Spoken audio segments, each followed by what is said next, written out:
Thank you.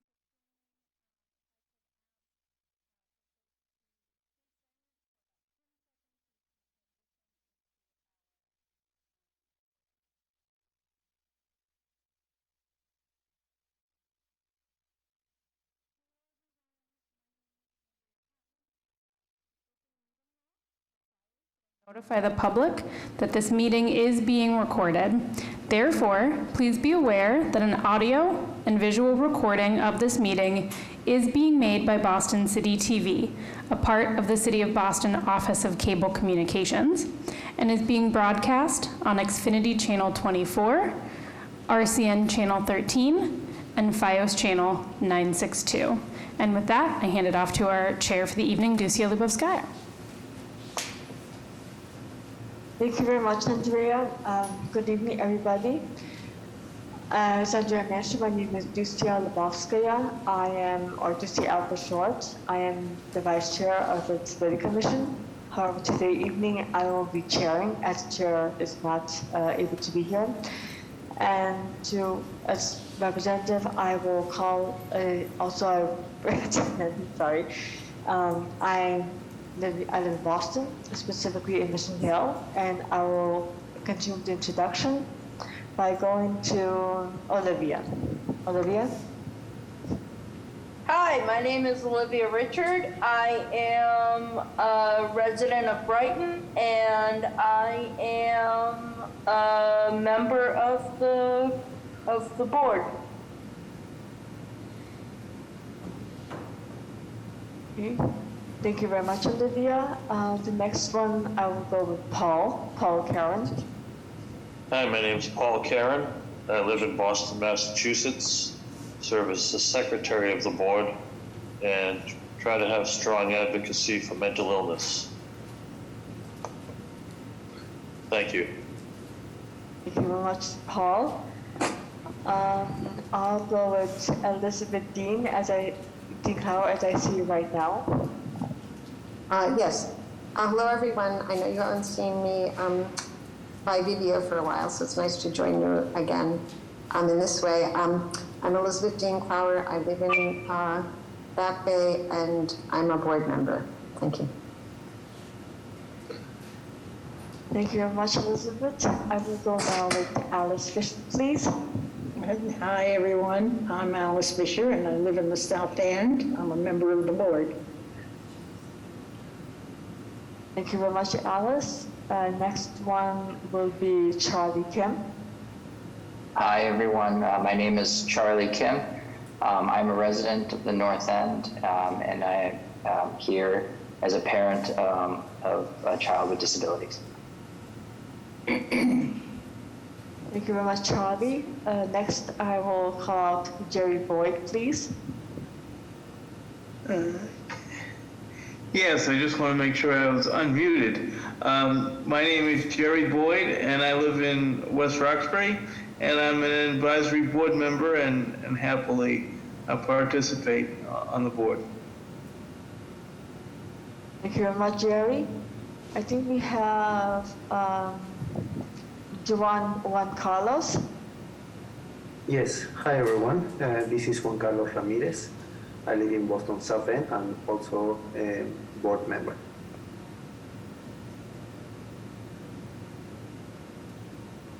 Thank you very much, Juan. Yes, I see Zari. Would you like to introduce yourself?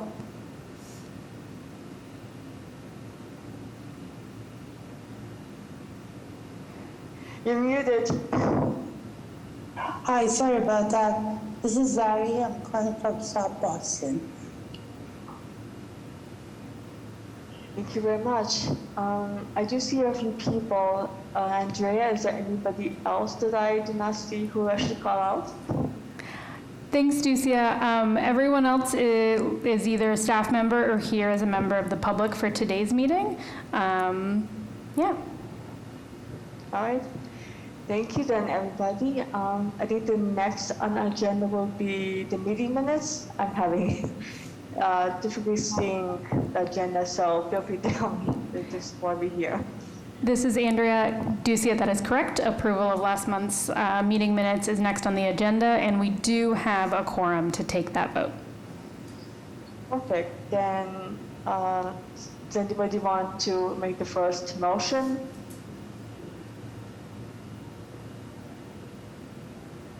Chair, so moved to accept the minutes. Any seconds? I'll second it. Okay, any comments, concerns, objections?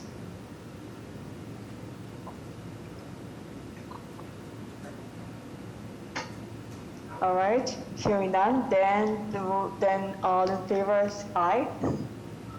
Aye. All right, thank you very much. The minutes have been approved. Right, let's go then to the second part of the agenda. We have a speaker. Andrea? Yep, it's all you, Mo. Okay, perfect. Okay, perfect, excellent. Just gonna, oops. Yes, okay. Okay, now is the project presentation of City Hall Plaza renovation by Mauricio Gomez with Sasaki. Thank you very much. Hi, I'm Mauricio Gomez. I go by Mo. I'm the landscape architect from Sasaki. I've been working on this project almost since the inception and very happy to present it again to the group here. I'm going to share screen a second, so let me just pull that up and then if I'm allowed to share screen. Can people see screen now? Yes. Excellent. Let me just get in presentation mode, and then I'll be prepared to. All right. Are you seeing full screen here? Excellent. As I mentioned, this is going to be a presentation on City Hall and the plaza renovations that we've been doing over the past few years. We are very excited to announce that, as many of you might know, the plaza is actually reopening to the public on November 18th, a week from Friday. So mark that on your calendars. It's been sent out by the city, and we're all excited to be able to open it up to the public. I'm going to begin with, on the agenda that I have on the screen, I'm going to begin by talking about a few of the previous challenges on the plaza, and then really focus in on the new plaza design. Focusing on the routes, the materials, and really the wayfinding and signage for the new outdoor spaces, as well as talking about the improvements that we did inside the building within City Hall. The next image here shows all the old images of City Hall Plaza. We have an aerial view of City Hall. As many of you are familiar, the old plaza was pretty desolate, very barren and open, not a lot of places to be or sit. It also, the other image here shows a series of different stairs and all the stair conditions that were located on site. Became a major challenge for mobility impaired, but also just the general public moving and everybody moving through the space. And it's something that we really focused on and became a core part of the new project work. The other challenge with the site is that the existing brick, we're already beginning to start to be compromised.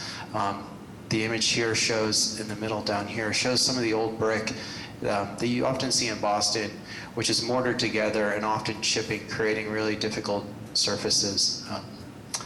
So in the next slide here, just showing an aerial view of the Boston City Hall, showing really what it's been transformed into, and obviously next week you'll be able to see it fully and in person. But it's the new City Hall Plaza not only transformed the surfaces and the conditions, but made a really vibrant and green space for the city of Boston right here at the heart in front of City Hall. The four key principles that I'm showing on screen here are really about how we transformed the plaza and what the essence of those, what the basis of the design really was. The four items that are shown on screen here are four graphics. One of them talks about making City Hall a welcoming and inviting front yard.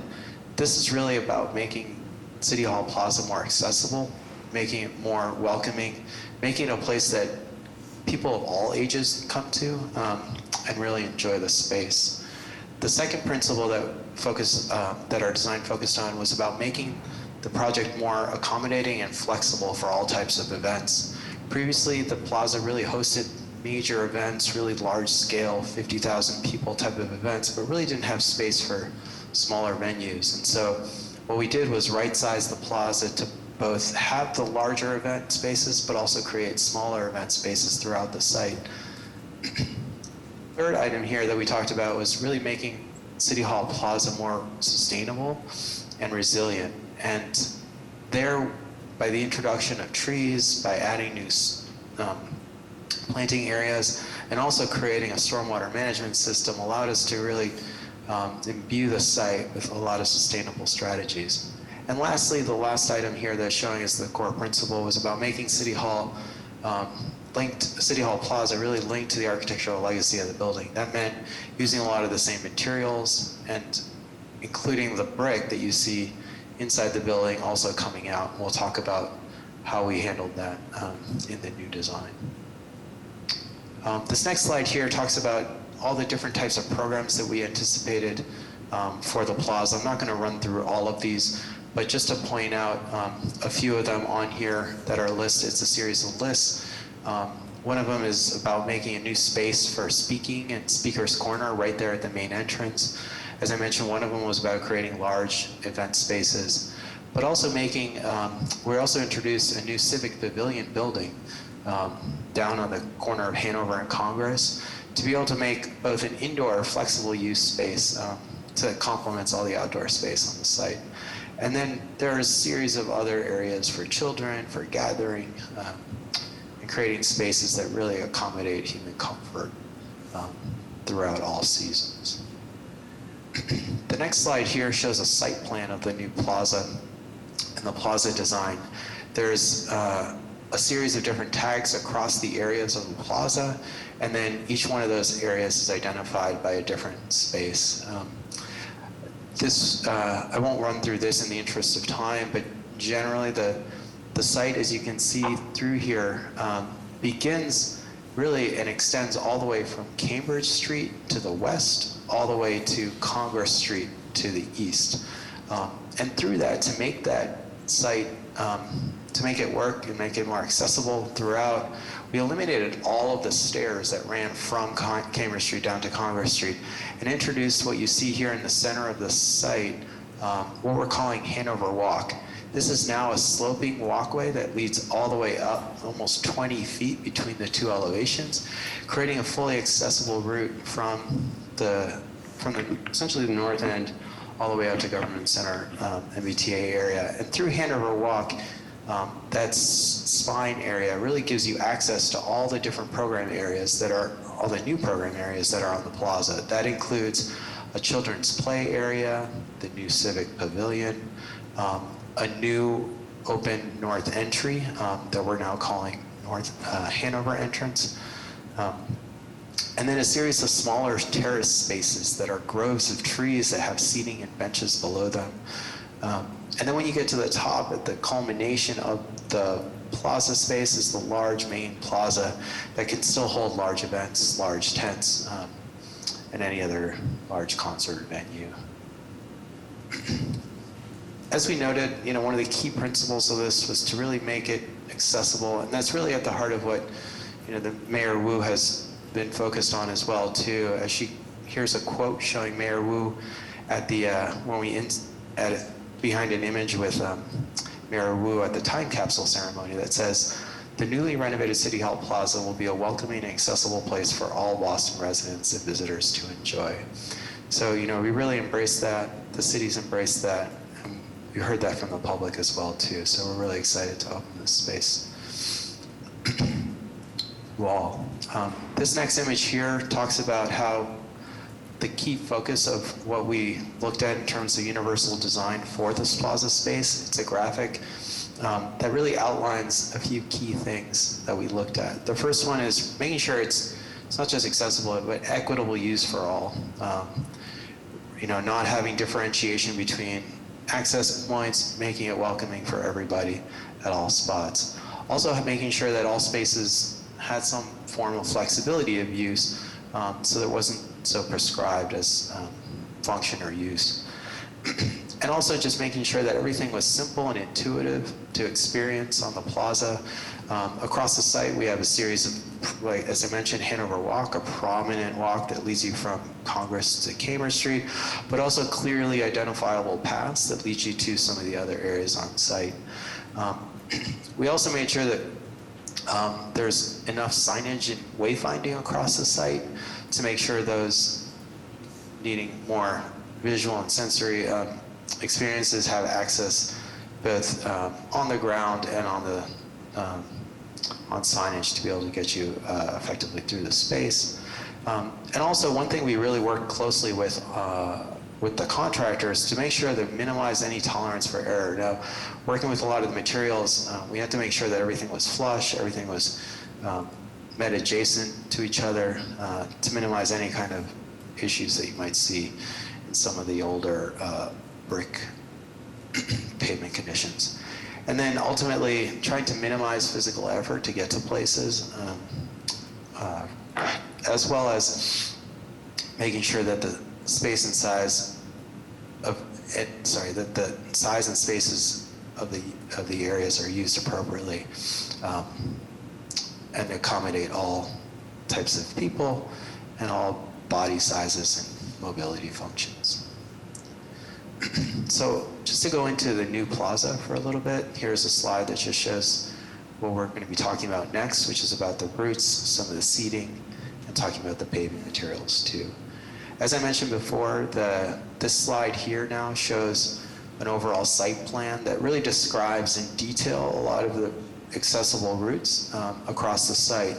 What you see in yellow though, these are the arrows indicate primary routes into spaces, but really what's highlighted in yellow are all the spaces that are fully accessible to the public. So this is pretty transformative and really changed is a huge change from the existing City Hall Plaza.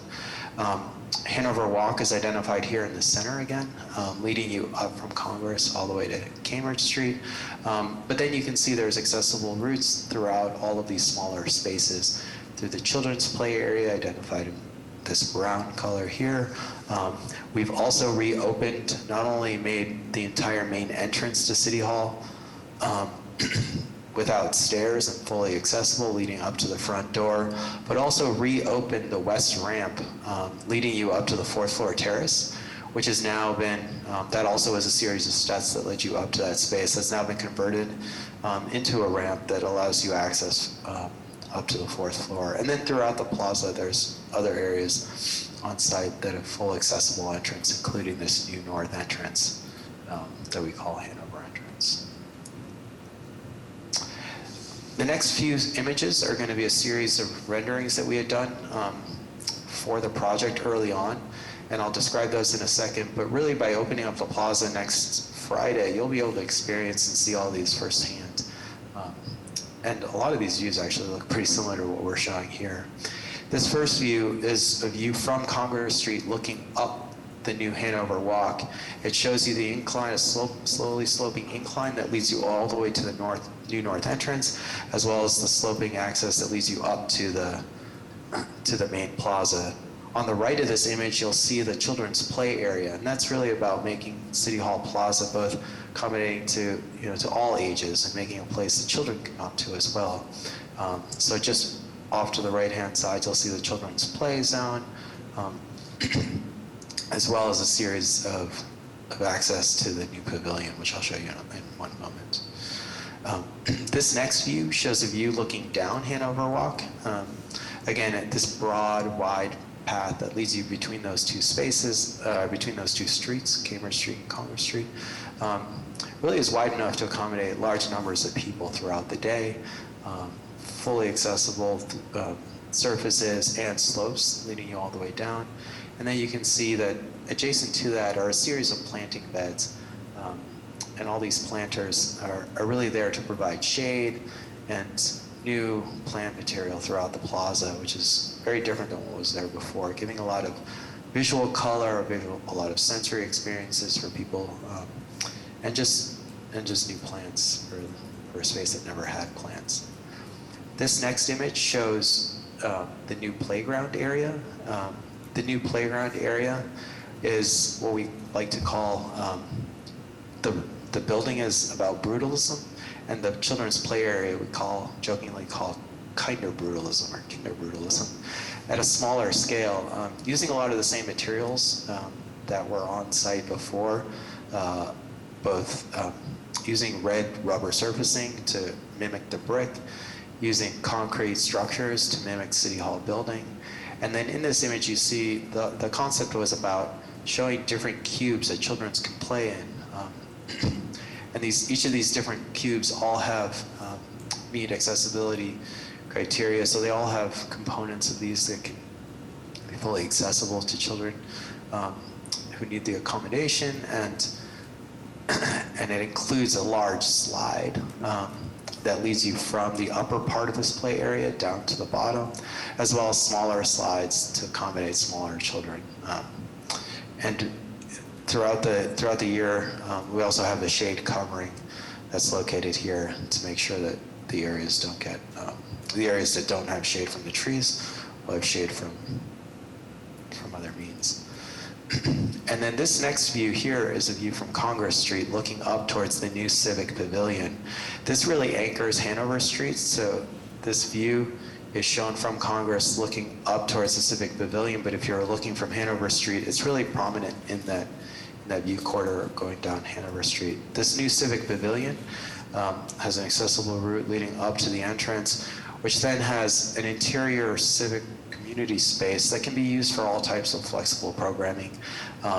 It can be used as events during inclement weather, but also has a complementary space of a roof deck up on top. So this whole new community space can be used for multiple different size functions of events, and it can be used throughout the year. Throughout the site, we've also incorporated a series of different seating conditions to really focus on ways that people can use the space and making it as flexible as possible. There's areas where people can sit to lounge. There's areas with back seating and armrests, so that you can easily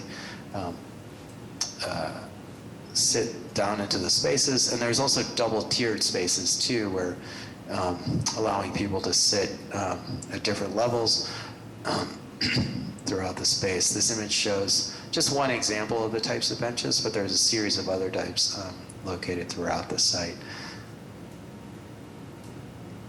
And one of the questions I know we've worked closely with the Disabilities Commission on is, why reintroduce brick? Part of the story of the original building was about maintaining this brick plaza that extends up and into the building. So from a historic legacy standpoint, we were really focused on, and the city was focused on maintaining that. As this image here shows the early, Michael McKinnell, one of the early architects, their image and their concept, here's a quote from them that says, "We carry the idea of the outside of the building into the building, or of the outside of the plaza into the building." And so we've maintained that conceptually into the new plaza. Now this brick that you see on the overall plaza, this again is the overall aerial view of the plaza. You can see from the aerial view of the plaza, the brick extends all the way throughout the main plaza area, Hanover Walk, and some of these smaller areas as well. What I'm showing now is the original historic structure of the plaza, indicating where the plaza had a series of not only brick areas, but a series of fanning steps separated by these brick areas. All those steps made access from each level very challenging. There were no handrails, there was no slopes, conditions to be able to get down through there. And then, as I've noted before, the image down on the bottom shows a series of bricks that were fully compromised by either weathering or time, where you saw a lot of settlement and displacement in the brick. And a lot of that had to do with the conditions being brick with mortar joints. And so in the new plaza, we've actually then eliminated, as I mentioned, all the stairs, but also created a series of patterns. Sorry. A series of patterns in brick that allow you more clear mobility and access through the site, and identify the different spaces. So we have, in the main plaza, we have banding and lines that lead you to the main entrance, really pointing to you in that direction.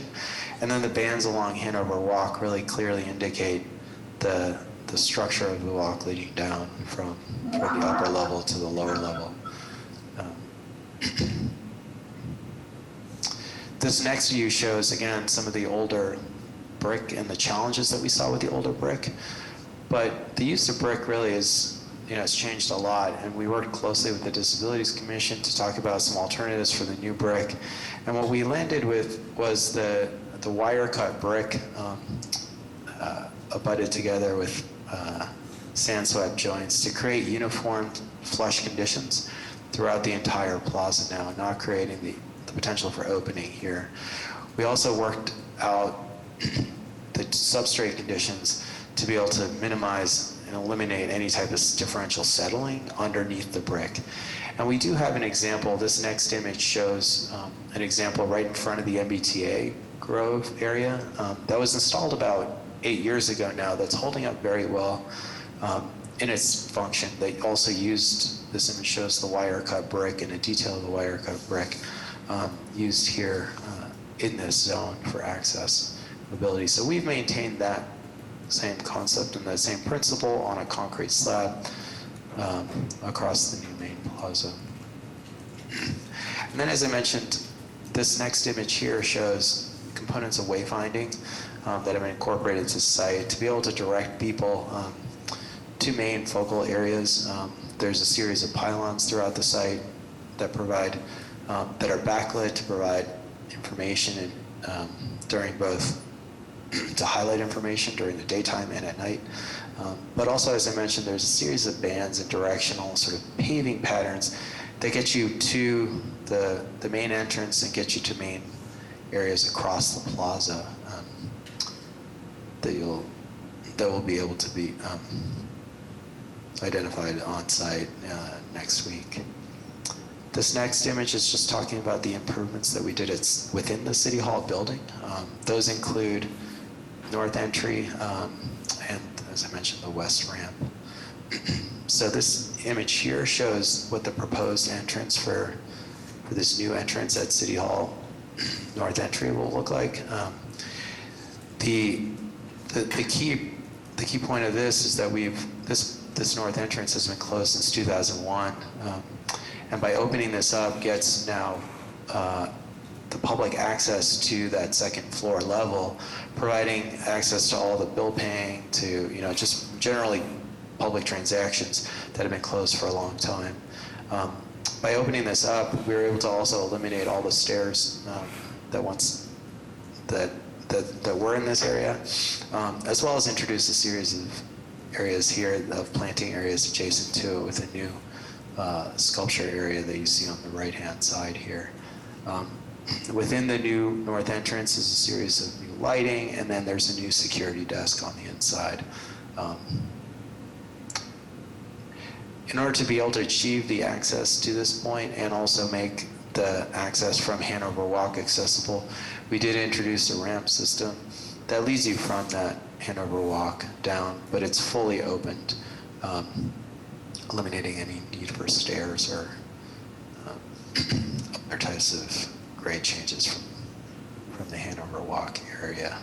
These are some views that I'm showing. I show a plan view of the condition of the ramp leading to the north entrance, and then the two images on either side show you an image first looking out from the main plaza, out from the north entrance, looking up towards the children's play area, and how you'll experience that new north entrance coming out. And then the other image is showing it leading to the north entrance from Hanover Walk, and that access point leading to the new building entrance. Within the building, these two images indicate what the existing conditions used to be once you entered that north entrance. There was a series of stairs and a ramp condition that was installed back in the original design that didn't meet accessible code or criteria. So these two images show the images of that ramp on that second floor level. As part of the improvements to this project, we also made the ramp up to the second level inside the building accessible, adding both sloping condition that meets accessible criteria, but also adding new railings on either side to accommodate access up to the level as well too. We also, as I mentioned before, made the new main entrance to City Hall fully accessible. Previously, this image here shows the main entrance to City Hall building, and you can see in the background all the series of steps that were needed to navigate up to the front entrance.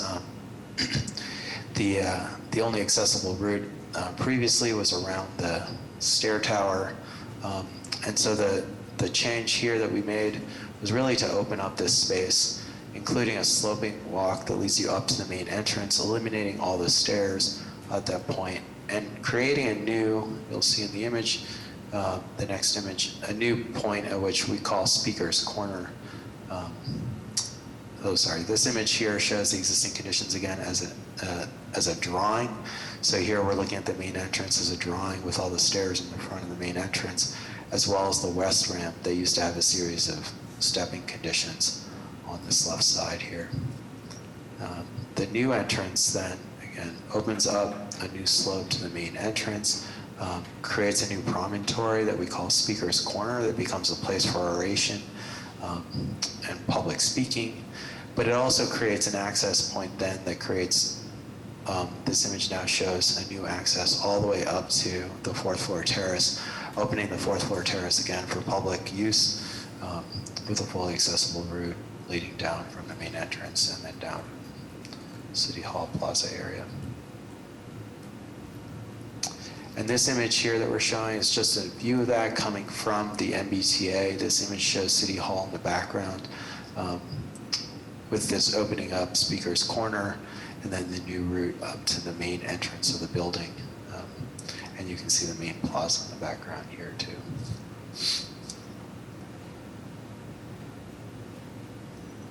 And finally, this is just landing on the aerial view of Boston City Hall again.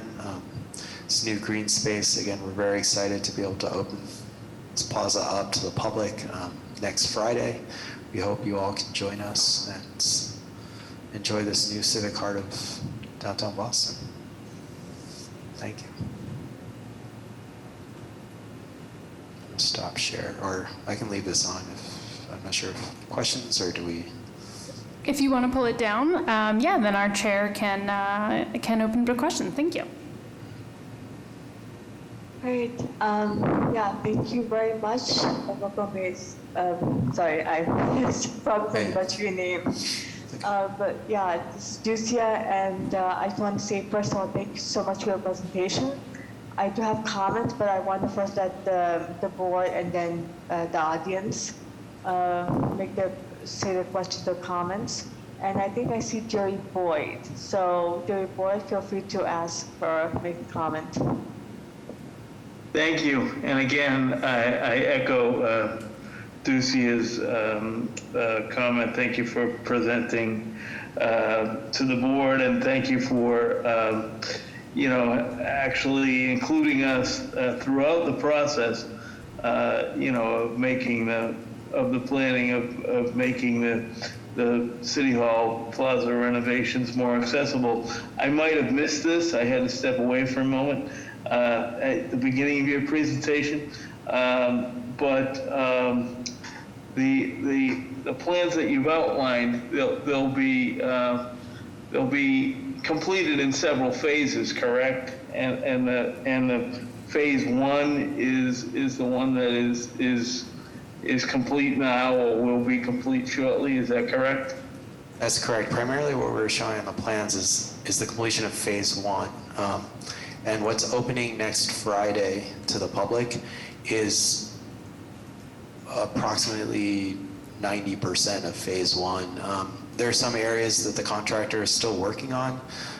So access to the JFK Plaza is still being worked on right now. So that's going to be cordoned off due to construction activities. But pretty much the rest of the phase one area of the plaza will be open to the public. And part of, all the events and activities that are going to be taking place that day. But that phase one does not include the playground or what, correct? Oh no, phase one does include the playground. Phase one includes the civic pavilion, pretty much everything, all the images and items that have been described here today are all part of phase one and will be, with a small exception of an area near JFK, near the GSA JFK building, are going to be all fully opened and ready for public use. That's fantastic. Yeah. Because when we got a small tour at ADA Day, it looked like there was still a lot of work to be completed, and that was, just a little over a couple months ago. So. You're right. There was still a lot of work to be done. The contractor has pushed hard to get a lot of that work completed. So, with momentum from the city and and emphasis from the public on opening, they really focused their efforts to get a lot done. So it's almost, I would say, 90% complete and ready for the public.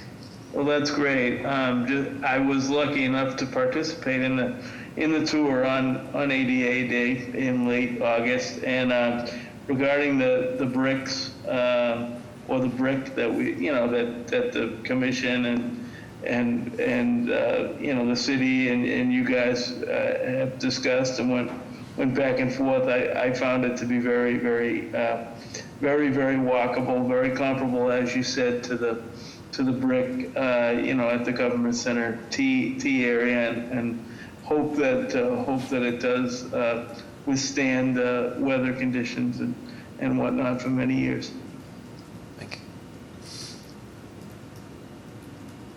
Thank you very much, Jerry Boyd. I see Elizabeth Clower has her hand up. Yes. Yes, thank you for the presentation, and certainly that will be exciting to see to see it at this next phase of opening to the public. Although I wasn't able to attend ADA Day, like many of the other folks on the board, I did attend Mayor Wu's inaugural event, where part of it was, we were able to see, part of it in the works, still certainly with construction. I have a question about, certainly, we were very interested in the importance of inclusiveness, not only for people with all kinds of disabilities and abilities, as you point out, but also,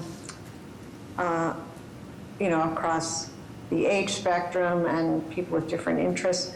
I was interested to know this would not affect people with assistance dogs, but regarding areas like the playground that's, kind of an open area, open from everything else, is there any concern with, for instance, with dogs in the open spaces that aren't assistance dogs, entering? Is there any? For instance, I live in an area where we have both a dog park and a playground, and it's very clear that they don't want the dogs in the playground area. But it's got a fence around it. Not that that's what's desired, but I just was wondering about issues like that might come into play with combining spaces. This isn't directly related to accessibility. My next question is. Regarding the question about dogs, there's no location on site that's deemed a dog park or dog access. So no, yeah. But just people, just how people. I guess that will work out of how people coincide in those, coexist, I should say, in those spaces. Yeah. Oh, sorry, I was just gonna, I mean, the city will have to, and has extended a lot of resources to manage this space too, so dogs would have to be on leashes, as all public spaces, Sure. including in the playground, so that would be have Yeah, to thanks. monitor. The accessibility related one is, I know that the diagrams do show umbrellas, and they're in one of the views of the benches with the different kinds of sizes or the place for the person on the end. What I don't know in real life is with the way that the sun, certainly prior to there being trees in that area, it was just the glaring sun down in that area. But knowing that there are folks in the disability community, there are people who have, issues with heat or, needing to have, are there places where people can sit and have shade in addition to the umbrella section? Is there adequate shading for some areas of the benches? Or is it a time of day issue where, at some times of day it's in the shade and sometimes not? So on site, the umbrellas that we're showing in a lot of the renderings are more an event type of activities, so those would be intermittent. But across the site, we have planted 250 new trees. Currently, there were none before on City Hall Plaza. So the addition of 250 trees creates a huge amount of new shaded space across the plaza. And then with that, we've also added nearly 3,000 new places for people to sit across the site. So all of those, some areas are still in the sun, but there's a large majority of those seating areas that are now protected by shade. And the trees are large canopy trees that have been procured at a relatively large size. So over the next, even now during construction and during installation, we're seeing a lot of pretty good canopy on the leaf cover, and it's only going to increase with time, with each coming year. Okay, all right, well, thank you for answering those questions, and I look forward to seeing the space. And we've also indicated our interest in providing feedback from the disability community a year after it opens for any, based on people's experiences on the plaza, good, and if there are any additional needs for improvements. So we welcome this opportunity to make use of the space. Right.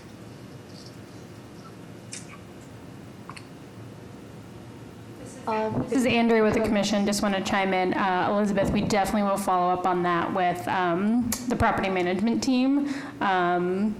Just noting that Sasaki's role in designing and constructing won't necessarily be there in a year, but we'll definitely make sure that we're in touch with the maintenance team from property management for that. Sure. Well, thanks for the clarification, but also I do think it's helpful even in the designing role, even if you, it's not, in that way, it's not the analogy to the pharmacy and your pharmacologic or whatever, pharmaceutical, that's the word I want, industry isn't the same in that it would be the same company where the after clinical trials and you're going to market. I recognize, and thanks for all the more so for that. But just like, for instance, I would recommend when you're giving this presentation, you did give certain good descriptions on some slides, but in a setting where you might have people who are blind or low vision, that even for the purposes of the presentation, excuse me, I think there's a few of the slides we're just letting people know, that in addition to the highlight points you're making, that it displays, the symbols of people of different, sizes and equipment or however is the language. So thanks for that. Okay, I appreciate the feedback. Yeah, thank you, Elizabeth. I see two questions in the message section that actually coincide. I want to first focus on the board members. Zara, do you want to ask a question or do you want me to read out loud for you?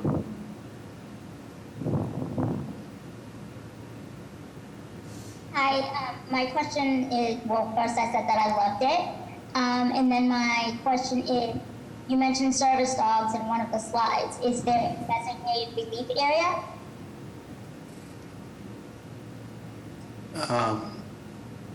Or actually, I don't believe we have that, but we can talk to property management to figure out how that can be accommodated.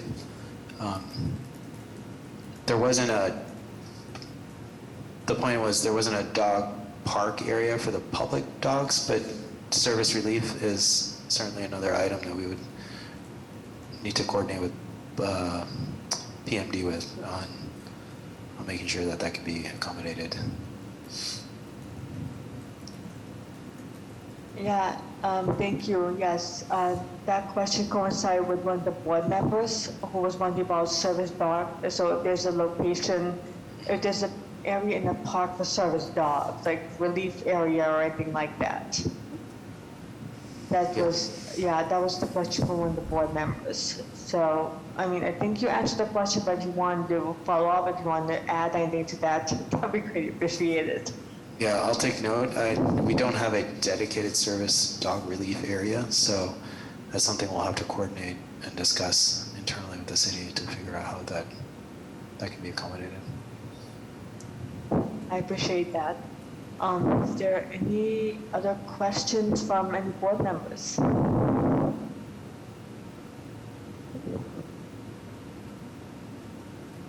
Okay, no questions or comments. Anything? So before I see anything, before I add my comments, I prefer, for some reason, I prefer to hear from the public first. just one of my queries. So, anybody from the public, any other comments or questions?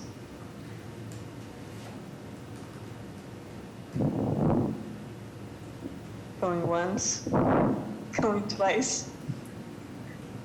Okay. Those having, huh? There's going to be a grand opening or something on next Friday. Right.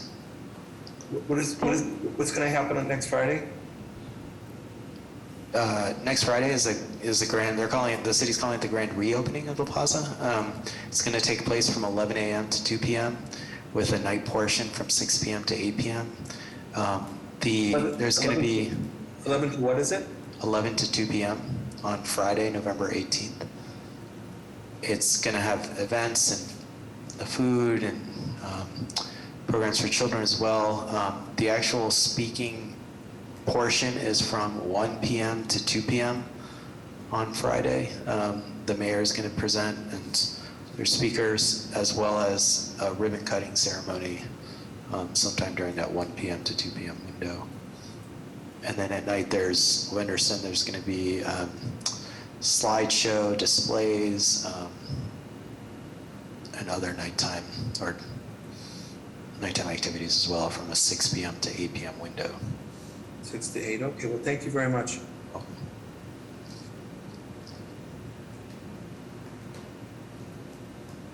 All right, thank you for that. I don't see any hand raised or any comments in the chat, so I just want to share from my end that I really appreciate your slide. I personally love the part one of the slides where you showed different kinds of people with different abilities, because obviously you can't really it was just very transparent from my perspective. And the thing is that when you meet someone with disability, you don't necessarily know, you can't really see it. So everybody's welcome, whether it's visible or invisible. And seeing the way where the seats are also wonderful. I had to think of there was a slide where there was a child sitting laid back, and I just had to think that is fantastic, because sometimes we have kids on the spectrum, and we just have people who have sensory overload, they can't even, they just want to sit down and they're not really able to sit straight. So just being able to sit however is comfortable for you so you can decompress from the day, that's beautiful. So I want to thank you for that. Thank you. And just generally thank you for the slides, and I mean, I'm very visual, so that's why I'm so appreciative. But yeah, definitely also accommodating. It would be also great to, if there would be possible to accommodate for anybody who has visual impairments as well. And yeah, how overall, yeah, just thank you very much for your presentation. Thank you. I appreciate it. Come join us November 18th.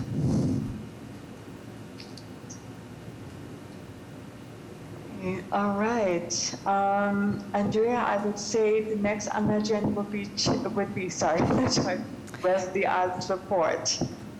Yes, this is Andrea. Yes, Ducia, next is the chair's report. Did you, I know Yes, Wes sent that to you. Do you have it? Yes, I have it right here in front of me, and I am up and ready. All right, so here goes from Wesley Island. The chair was not able to be here. So board chair report. So I'm going to be reading on his behalf. Apologies for not being able to attend tonight's board meeting, as I'm away at the Deaf Organization Executive Summit for the week and am representing as the board president for Deaf Inc. So I'm having a great time and meeting many executives from all over the country and world. People have traveled as far as from Alaska, Hawaii, and Alaska. We have a new governor, Maura Healey, and we should send a congratulations letter and show her that we are an active disability commission advisory board to the mayor's office. I just received the word on Monday that the captioning ordinance was introduced at city council meeting. Today, they will assign it to a committee for a hearing possibly on next Monday, the 14th. More information to share soon if Andrea or Kristen have any updates. I just read a great article about a social media influencer named Molly Burke, who was legally blind, and she used a new app without the need for her guide dogs or person guiding her. This app that could be part of the accessibility realm, it seems like it could be life-changing for people with blindness. The name of the app is Aira. I'm going to spell it just in case.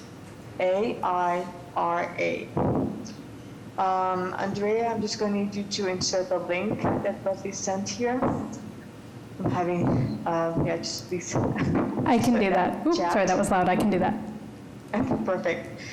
Aira provides real-time visual interpretation and get live on-demand access to visual information.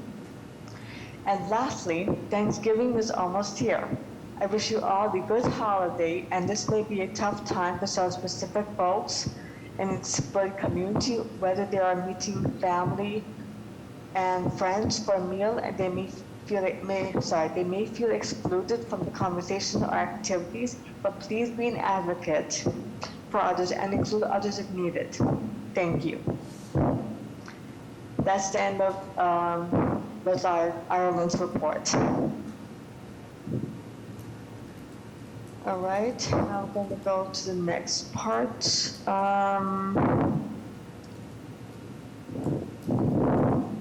Okay, and now the next part on the agenda is the Spotlight Charlie Kim. So if you would be available to share about yourself, that'd be wonderful. I mean, no pressure. No. Thank you, Chair Ducia. Hi again. My name is Charlie Kim. I live in the North End with my wife and 2 daughters. We also moved my parents into our home because, I mean, why not have 3 generations of crazy running around in a small home in the North End? It's always fun. So I was introduced and referred to the Disabilities Commission because I'm a parent of a child with disabilities. I basically have 2 full-time jobs, one that actually pays the bills, and the other is my volunteerism time. So both, however, are very, very intertwined. So back when I was young, my mother would give me advice between the times when she was yelling at me for doing something wrong or getting in trouble. But she told me that when I get older, my life's path would be guided by others. And so what I never envisioned is that both my career and volunteerism has been guided by my love for my daughters and advocacy for my daughters and others like them. So During the day, I am a founder and CEO of a technology startup that is pioneering the quality and safety in healthcare. And the idea was guided to me by my youngest daughter, who almost died when she was 1 year old because of a faulty medical device that she was using.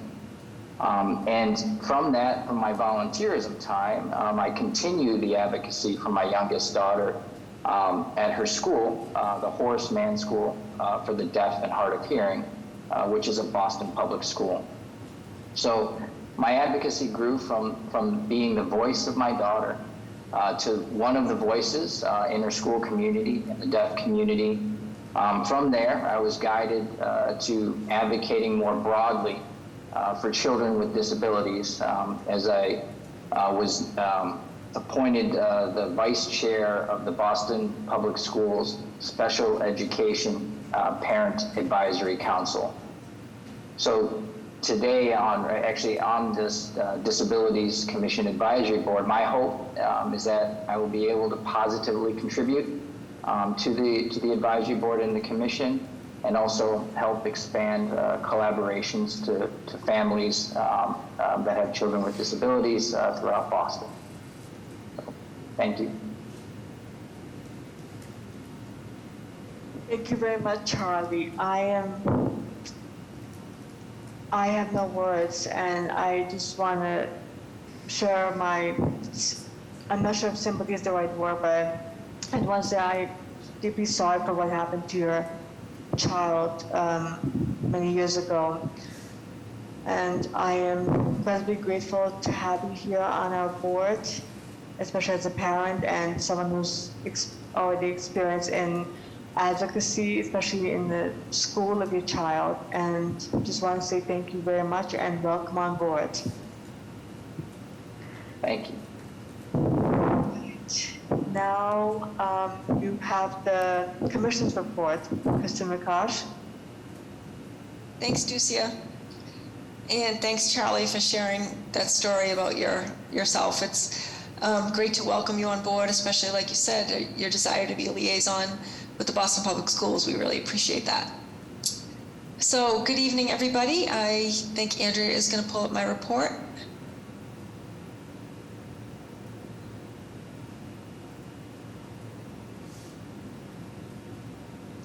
All right, so here is my report for the meeting for November 9th. First of all, we have some upcoming events we want to talk about. So you've heard for the last few meetings about the budget, education, and engagement workshops.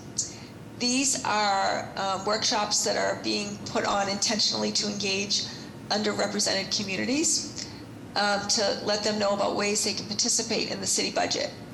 So we have 2 sessions being held tomorrow, Thursday, November 10th. One is in person at the Copley Library.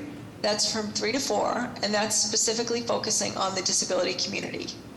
I know they've requested ASL, and they will have CART. So if anyone's interested in learning about how to participate in the city's budget, please come to the library tomorrow at 3 p.m. If you can't make it, but you're still interested, there's a virtual engagement session tomorrow night at 6 p.m.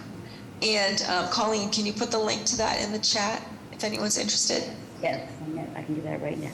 Great. And So, ASL, I believe, is confirmed for the virtual session. Is that right, Colleen? Let me confirm. Great. So these workshops won't be a time to actually participate and give your input into the budget, but there'll be a time to learn how to do that, like who to contact, what the timeframes are, and how to make your priorities known. So it would be great if we get representation from the disability community, so please spread the word. Other sessions have focused on youth, Black constituents, Latinx, Asian and Pacific Islander, and LGBTQ. So we've done a lot of outreach to engage the disability community, and we hope for a great turnout. My next update is on City Hall Plaza. We just went over that in detail, but just to reiterate, the grand opening is next Friday, November 18th from 11 to 2. That portion is going to include the ribbon cutting, a speaking program, and guided tours. Some of the tours will be pointing out the accessibility features that you saw on the screen. So if it's a nice day and you want to come out and see them in person, please come out to the plaza. I will be included in the speaking program, and I will certainly give a shout out to the advisory board for all your input on making the plaza accessible. In the evening, next Friday, from 6 to 8, they'll have a light show and a DJ, so that will be fun. And then Saturday is more of a family activities day. In the play space area, they'll have a party featuring face painting, balloons, and music. So as we said, we appreciate all your hard work, and we hope you'll come out and celebrate with us. Next slide. So updates on some of the initiatives that we're working on. Today at the City Council meeting, Council President Flynn introduced the legislation for the captions ordinance. So we're really excited that it's finally moving into action. So it was assigned to the Government Operations Committee for a hearing. We expect that the hearing will take place very soon, most likely next week, but we will update you when it's scheduled. After the hearing, the committee may choose to hold a working session and then make a recommendation about whether to pass the ordinance or not. So if there is a hearing, I will be participating. We're looking for some businesses to participate, to advocate for the ordinance, and we'll reach out to all of you to let you know how you can participate too. The next initiative we're working on is called Pathways to Employment in Public Service for People with Disabilities. Again, we've mentioned this at several meetings, but we usually host a program every year with the Mass Rehab Commission, which is intentionally focused on getting Mass Rehab clients who are pre-selected, getting them information on how to get a job in City Hall or for city government. But next week we're having a session that's open to the public. And this is gonna be an in-depth discussion of how to apply for a job, what the requirements are for a job, and any questions you have about working for the City of Boston. So 6 agencies that have unique human resources departments will be represented, and that includes Boston City Hall, the Boston Public Health Commission, Boston Public Schools, Boston Housing Authority, Boston Planning and Development Agency, and Boston Water and Sewer. So people from the public may not know that you don't just go to one website if you want to work for the city. You have to go to each of these individual websites. Each organization may have its own requirements for residency or for other things. They all have different unions, they have different work schedules, different work weeks. So it's a great opportunity to come and learn about working for the city. If you know anybody who's interested, please spread the word. And we'll go to the next slide. So a few pieces of information for the advisory board.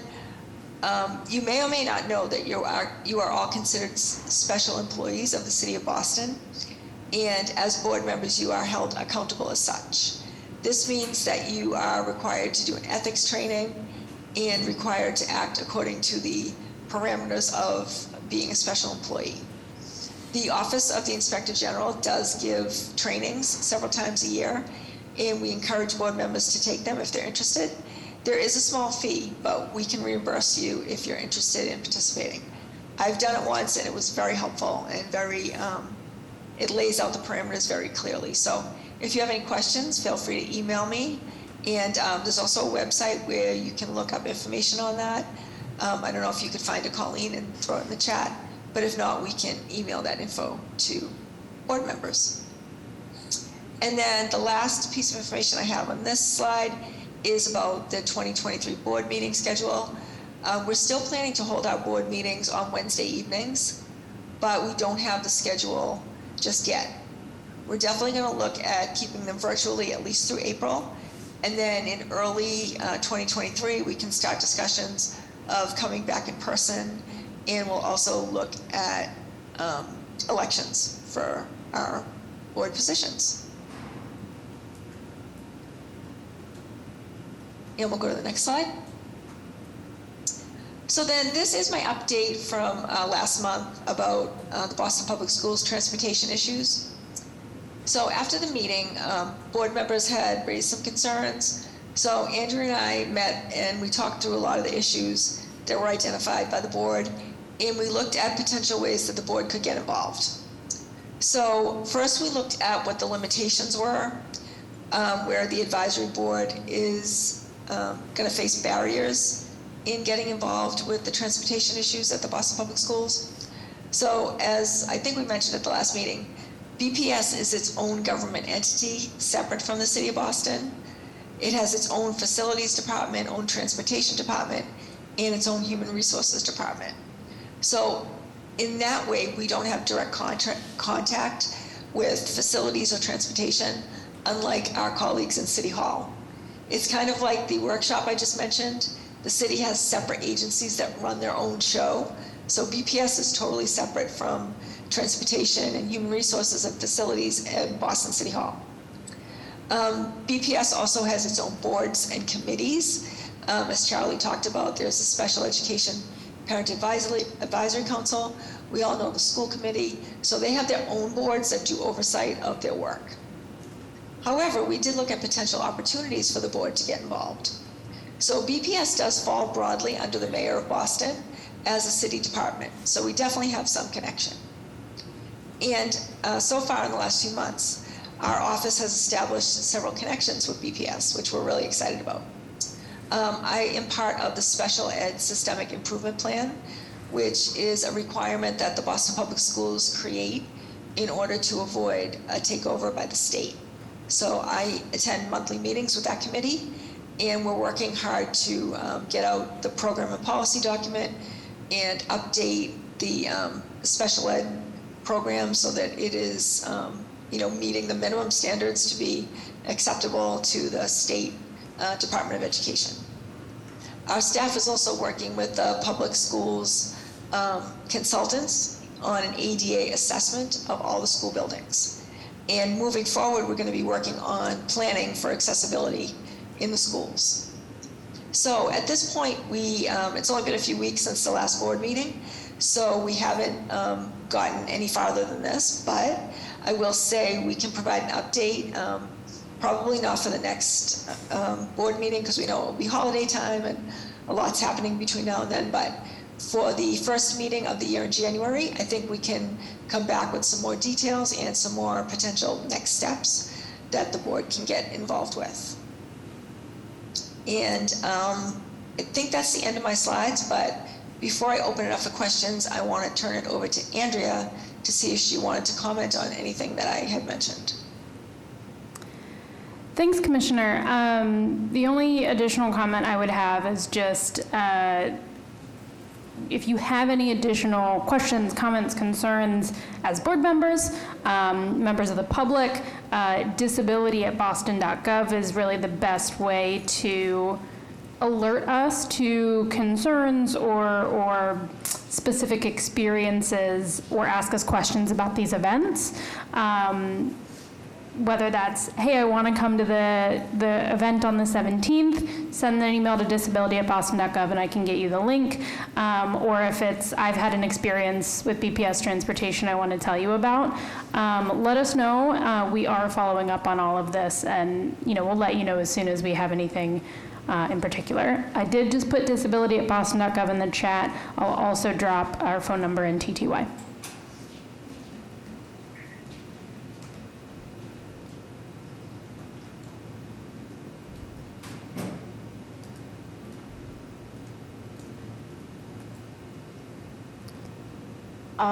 I see Richard has a question or has hand raised. Yes. Thank you. First of all, I just want to say that Commissioner McCutcheon is so impressive, the breadth of matters, issues, and challenges you get into. It's pretty fantastic. One comment, I took the ethics training myself recently. I thought it was pretty comprehensive, and I believe I got a notice about it because I'm a new commissioner or a member of the advisory board. And I don't know, Charlie, I don't know if you've had that experience yet, but it was pretty interesting and educational. So, and it was pretty much online for those who haven't done it. I wanted to ask about any follow-up to the discussion we had last time about access to doctors. And, if you've given that any more thought and, what you think we might do about that. Yeah, thank you for bringing that up. I think our next step was to reach out to BCIL. Dr. Iazoni is on the board there, as I believe Jerry is also. So we have not done that. I apologize, but we will put that on our to-do list. And I would say we can have an update on that for the December meeting. So if you give us a couple more weeks, we will definitely look into that. And I'm glad that you took the ethics training. That's great to hear. And Azari just said she's on the board as well. Sorry, Azari, I forgot about that. But also, thank you, Richard, for acknowledging the work that my office does, because that's really, I think, where our strength lies, is that we're a very small team, but we work systemically, and that we don't provide services so much, but we really look at the big picture of the city to see how we can make inroads into accessibility barriers and open up new opportunities. So the fact that Charlie raised these issues with BPS really spurs our thinking to say, okay, how can we make connections and how can we really have an impact? So yeah, great perception, and thank you for acknowledging that. This is Andrea. I just want to add, Zari added in the chat that she is happy to connect, so we will definitely follow up to ensure whether that's a presentation at another meeting or something. We'll definitely follow up. Thank you very much, Richard. I see Charlie has his hand raised, and then Jerry. Thank you. I just wanted to also echo and thank Commissioner McCosh and the Disabilities Commission for proactively reaching out after we had brought that up in new business for the Boston Public Schools transportation. One of the things that I'm excited that you're able to participate, but then also finding ways that we can collaborate and really take notice to some of the issues within Boston Public Schools was some of the beginning comments that you had, that it is its own government entity almost. And a lot of times you hear in public meetings and at school committee, a lot of the members at Boston Public Schools state we hold ourselves accountable. So I think having another commission that that collaborates with the city to lean in is very helpful, because it's to hold yourself self-accountable is when you hear that is you kind of raise an eyebrow, but then when you have other entities and like our commission that will be asking questions and trying to help and collaborate, does add a broader perspective to the word accountability, which is what I will be taking back to the Parent Advisory Council and continuing to let people know that there are other entities within City Hall really looking into that issue and taking a lot of care into it. So again, thank you for following up and working so diligently with us. Yeah, thank you for bringing that up. We know there's so much work to be done in the Boston Public Schools, everything from facilities to obviously transportation. So we are making inroads, and we're really excited about the new relationships that we have. Certainly the special education systemic improvement plan is something I'm digging into, but then also my architectural access staff is working on the BPS Green New Deal. Right now they're doing an assessment of all the public schools for ADA compliance. So it's a conditions assessment, and it's extremely thorough. We were in a meeting earlier this morning, and we got like a 50-page document on just one school on just ADA accessibility. So, I mean, it's super thorough. They have a consultant organization doing this assessment.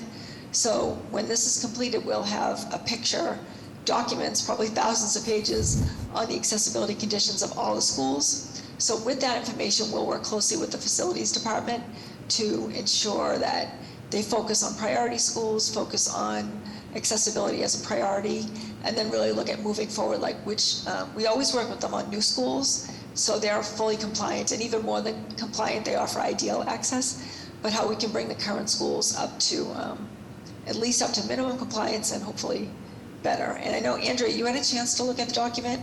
I didn't get a chance to dig in. Is there anything you want to add about that? I think you covered what I would say. It's truly a thorough look. I mean, non-compliant feature they've found. They took measurements and took pictures of the measurements. There were 2 whole pages describing a half-inch lip between the sidewalk and the ramp into the building with a picture of them measuring that it was half an inch. They're not just looking and going, there's an elevator, accessible. They're really digging into the details. So I'm really excited to see where it goes.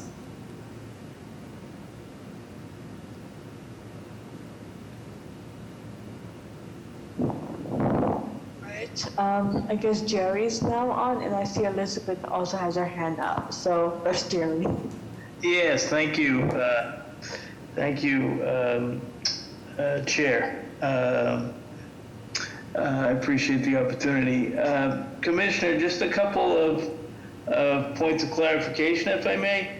I remember this is my second term. I'm in the middle of my second term as a member of the advisory board, and I'm very, pleased to continue my relationship and our advocacy for folks with disabilities in our neighborhoods and in the city. Very happy to serve, continue to serve. But at the time of that I was sworn in last, I was encouraged to take the ethics training. Is that something that we're encouraged to do annually now, or just having done the training again, is that sufficient? As employees of the city, we have to do it every 2 years. So I'm not sure how it works with special employees. Andrea, do you know? My understanding is that it's for each term, so at reappointment. That would be the time to do it again. Yeah, so it looks like I was clear for that. I just wanted to make sure. I don't remember us bringing it up at prior board meetings, so thank you for doing that. But I did just want to clarify and make sure that we were all in compliance, or how to get all in compliance. So we can confirm that and follow up with the link. I think the next training is in February, or there was one recently in the fall, but I don't know if we missed the deadline, but we'll follow up through an email. That's great, thank you. And I'll be happy to as Zari too, to help facilitate the meeting with, or outreach to Dr. Iazzoni. In fact, now that you've jogged my memory, I'll send her a quick email right after this meeting, just so I don't forget. But I also wanted to clarify, is the disability.gov the best way for us to bring concerns to your office? We shouldn't necessarily rely on, as board members, emailing Andrea and yourself individually. Is that correct? Disability goes to Andrea and I and our admin staff. So okay. I think that would be more it would be more helpful to facilitate it quickly, because if we don't get right to it, our admin staff can. It's a quick question. If it's anything specific that you want to just send to Andrea and I, that's fine too. But also, I would encourage people, if you have any complaints or issues you want to raise about the city in general, you can always email disability@boston.gov, but don't not email 311. Like, still keep emailing 311 in addition to us, because that makes a record. It will establish a case about the issue. So if there is, a pothole on your street that, people who wheel down the street in a wheelchair would get caught on, or if there's like a tree branch hanging down that is like a barrier to someone who's blind, please continue to call 311 or report it on the app, and you can also let us know. Sure, thank you. Thank you very much, Jerry. Now, Elizabeth. Yes, I just wanted to say, in follow-up to it, thanks for asking the question, Richard, about Lisa Iazzoni, Dr. Iazzoni. I would just recommend, knowing that her schedule is very busy, that if I think if there's an opportunity to hear from her and, you know, especially if she knows the, you know, the length of the presentation and Q&A, that is that if she's not available, you know, for a month or two to wait, I mean, to hopefully it wouldn't be, you know, too far out, but to try to have it be at a time when she could present, because she, based on her combination of expertise, she can do a cross-section of not only the barriers, the challenges of a more physical nature, you know, whether it's equipment, x-ray equipment, imaging equipment that's not accessible, or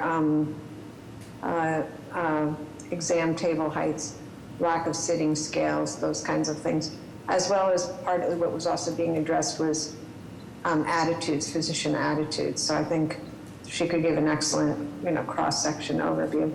And I think, in fact, obviously, with Jerry and Zara, you could, you know, figure out how you want to handle presenting that. But I do think if it would be helpful to have even a couple of board members on that list, because in addition to the work on the board, but with Zari also work over at MGH, part of the partner system that Dr. Iazoni is part of. I just think that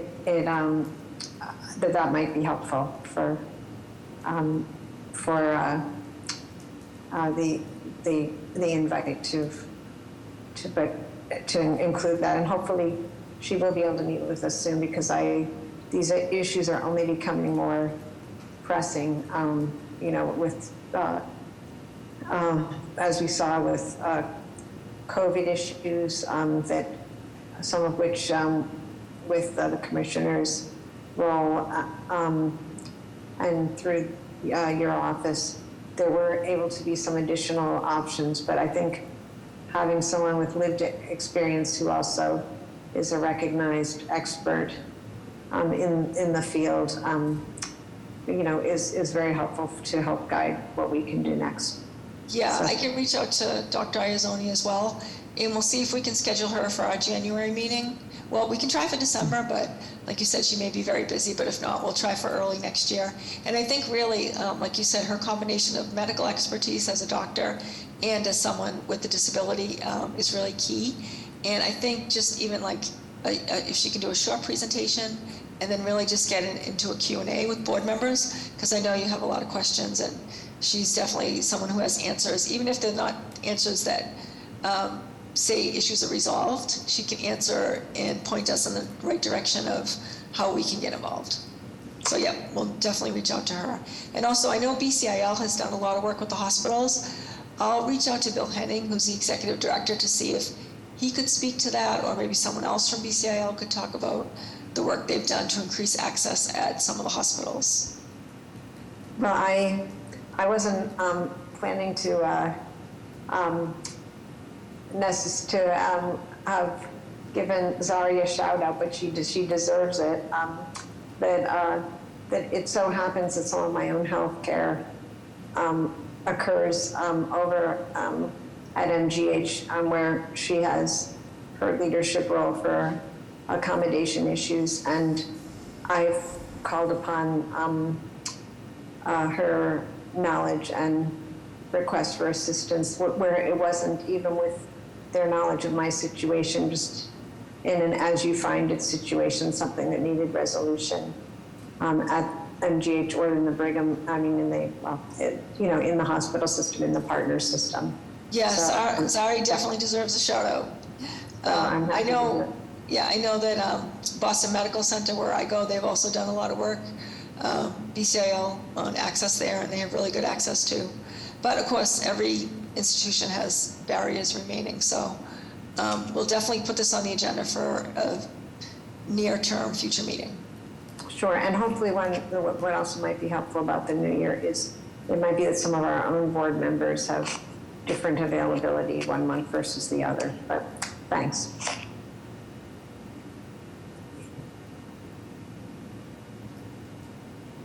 Thank you very much, Elizabeth. There was great questions, great comments so far. Is there any other questions or concerns from board members? Okay, don't see anything. Anything from the public?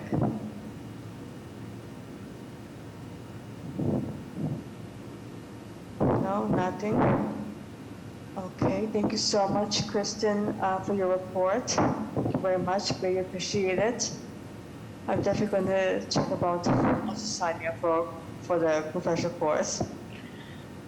Okay, I'll say the next on the agenda is the Architectural Access Report by Patricia Mendes. Welcome. I just wanted to say hi, but I don't have an update tonight, but it's great to be here and see everyone. It's okay, Patricia. I appreciate it, but thank you very much. All right, then any announcements? No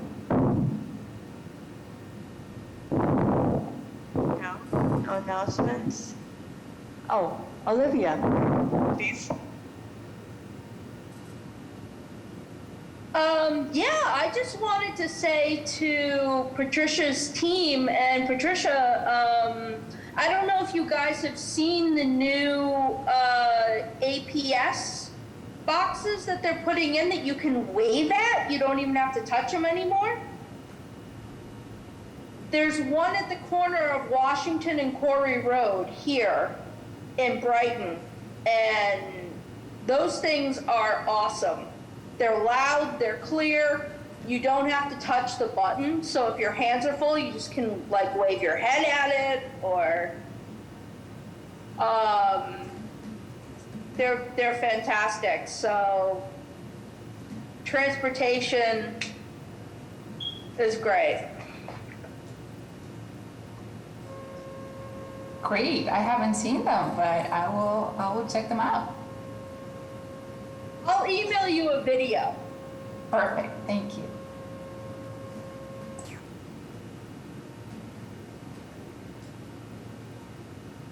Thank you, Olivia. I love your enthusiasm. All right, any old business that anybody wants to announce?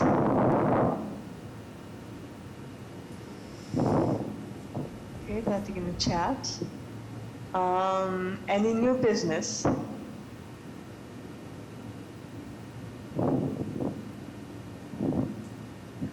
Okay, again, nothing, going once, going twice. All right, okay, now how about public input? Does anybody have any comments from the public?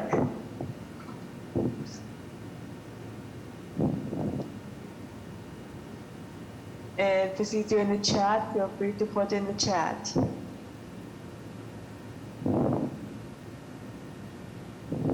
Okay, don't see anything there.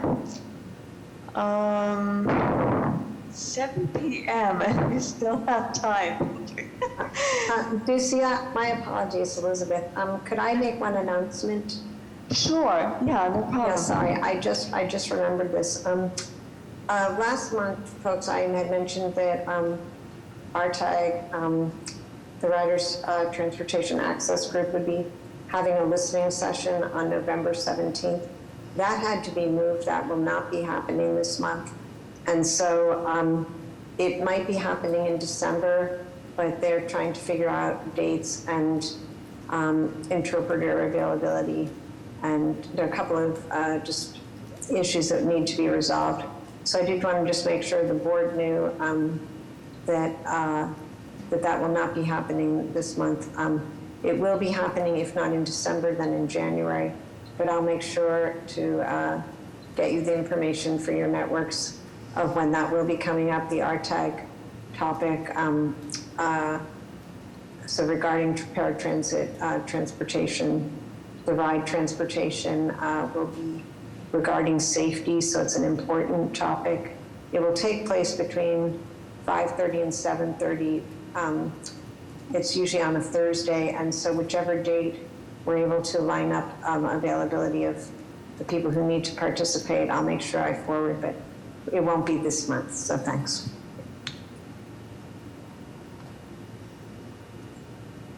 Thank you very much for those updates, Elizabeth. I see Jerry has his hand raised. Yes, and I should have brought this up under new business. Do you mind if we go back for a minute? Sure, no problem on my end. Thank you. But I did just want to comment on the historic election that we had both in the Commonwealth and throughout the country last night. Particularly historic for in Massachusetts. We elected our first ever female governor, as well as the first gay person, I believe in the gay female in the country as governor. So that's quite historic. And also, we elected five females to executive office position posts in the state, which has never happened before. So it was quite historic. With that said, I was wondering if it would be appropriate, and what others on the advisory board thought about sending a welcome letter or whatnot to Governor-elect Healy, and just establishing our relationship with her, and how we would want to work with the administration, on advancing the issues of folks with disabilities in the city with the state. So if now is an appropriate time to discuss that and maybe think about doing a letter, that would be, I think it would be great. Hi, it's Kristen. Just to give a little context to our new board members. Previously, the board has written letters to former Mayor Walsh when he became secretary, to congratulate him on his new role and to outline the priorities that the board has related to his work, like employment of people with disabilities and things like that. They've also written letters. We've had so many changes in mayor in the last few years, but they've written letters each time to welcome the new mayor and again outline their priorities for what they hope the administration will work on. So if you want to do that, Jerry and board members, somebody can make a motion and you can vote on it. If you don't want to vote on it now, you don't have to, but I just wanted to give that background info.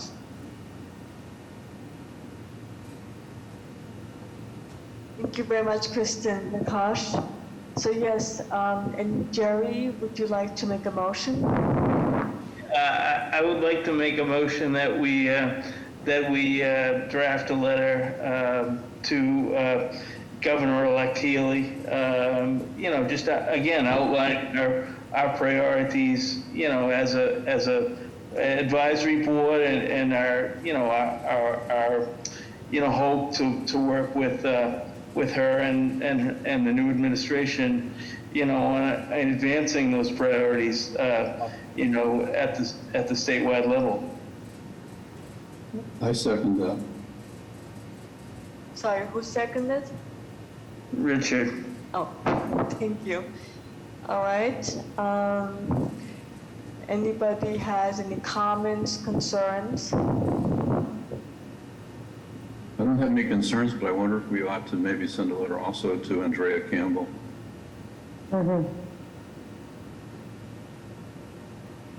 Sure. I agree. This is Andrea. Just to clarify the motion, would you like to amend the motion that the same letter will be sent to both new folks, or would you like to send two separate letters? I would say two separate letters. Yeah, I mean, I would think that the text of the letter could be pretty much the same, but or very similar. But I think two separate letters would be appropriate. So I guess I'll amend my motion to send letters to Governor-elect Healy and the Attorney General-elect Campbell. Outlining our congratulating them and outlining our priorities and looking forward to working with them. I would second that as well. Charlie, you had your hand raised. Oh, sorry. I was just going to ask a point of order on that, but the amendment was made, which was fine, because I was just making sure that we didn't amend an amendment or something like that. That's all. As I have it noted, Richard seconded Jerry's motion with a friendly amendment. I heard Elizabeth second Richard's amendment. So I think we've got all of the motions and secondedness that we need to have one amended motion to send 2 letters. This is a point of order. If I just had a point of discussion, not of nothing to do with a further amendment, but just a discussion point, does that also have to happen before the vote or after? We open it up to discussion, sure. Yeah. I would just say there was one, as you said, we've had turnover at the mayoral level. There was some quick turnover, and one of the letters, including one I was involved with, because we were also working on a COVID letter, one of them there was an issue of time delay. I think this one is very important to get it off early as the administration gets underway, because as you've all heard, that the general manager of the T, Steve Poftek, is going to be stepping down at the beginning of January, just days before the new administration takes over. And so I think the issues, although some of them certainly are beyond Boston per se, but I think there are a number of issues. I know that they'll be receiving a lot of, in addition to the congratulations now, but I think having our input in that early time frame will be very helpful.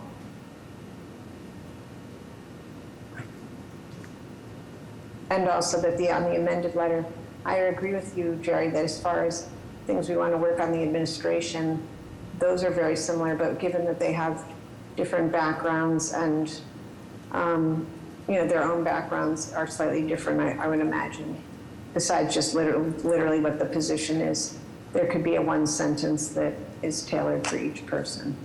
Oh, sure. Sure, I'm not saying a carbon copy. Sure. And I would certainly, if anyone on the executive board wants to take leadership on drafting the letter, I have no, ownership, issues at all. So, I'm sure Wesley would like some input and whatnot. So, but I'd be happy to help craft or draft the letter as well. So. We can share the previous letters that you've sent out just as a sort of template, and somebody can volunteer to update it if they're interested.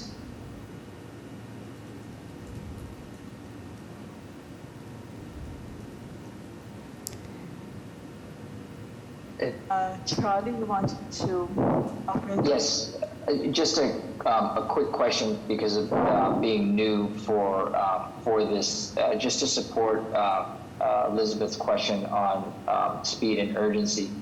Does the letter have to get approved, since we're a city entity, have to get approved by somebody in the mayor's office prior to it? So does it have to go through a chain before it actually gets released, or how does that work? This is Andrea. It shouldn't. We should be able to, if we can get a draft to the board for review before our December 21st meeting, you can vote to approve it then. We'll send it to the mayor's team as an FYI at the time that we share it with the board for their vote.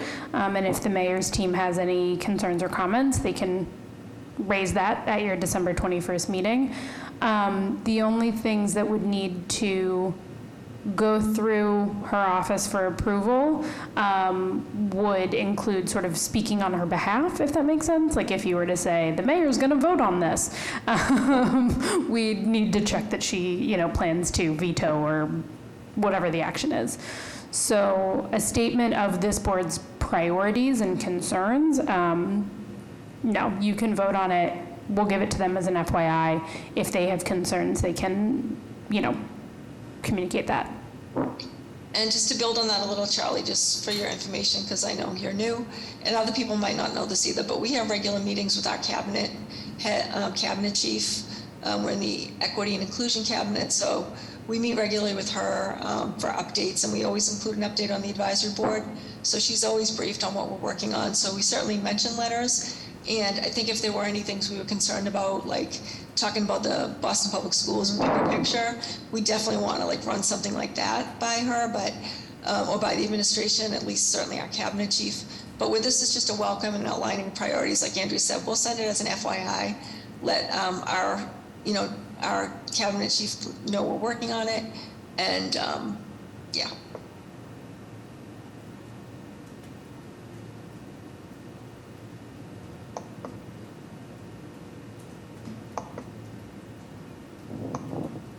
Okay. Is there any other additional questions that any members have? Any from the public? So we have to take a vote on the motion. Sorry, Jerry? We have to take a vote. Right. Okay, yeah, I just want to make sure that now is a good time for it. I just want to make sure Yes. we got before we voted, so. Thank you, Jerry. All right, so we do have a motion and we have someone who seconded. So is everybody agreeing with aye? Raise your hand or. Aye. Aye. Perfect. We have a vote completed. Yeah, is the executive committee meeting prior to the December meeting? I believe we have one. This is Andrea. I believe we have a check-in. For the sake of time, what I will do is send an email, Jerry, connecting you with the executive committee since it was your motion, and defer to the chair on assigning who to draft. Yeah, that's what I was going to suggest is that, I want to make sure to give the executive board time to draft whatever, draft the letter however they deem appropriate, so. And when Jerry had mentioned other people, I would volunteer to be on a drafting committee, but I can't take the lead. I mean, if there's things, if someone else is taking the lead, I would be happy to help with filling in categories or editing, but I'm definitely not in a position to draft, take a lead draft role.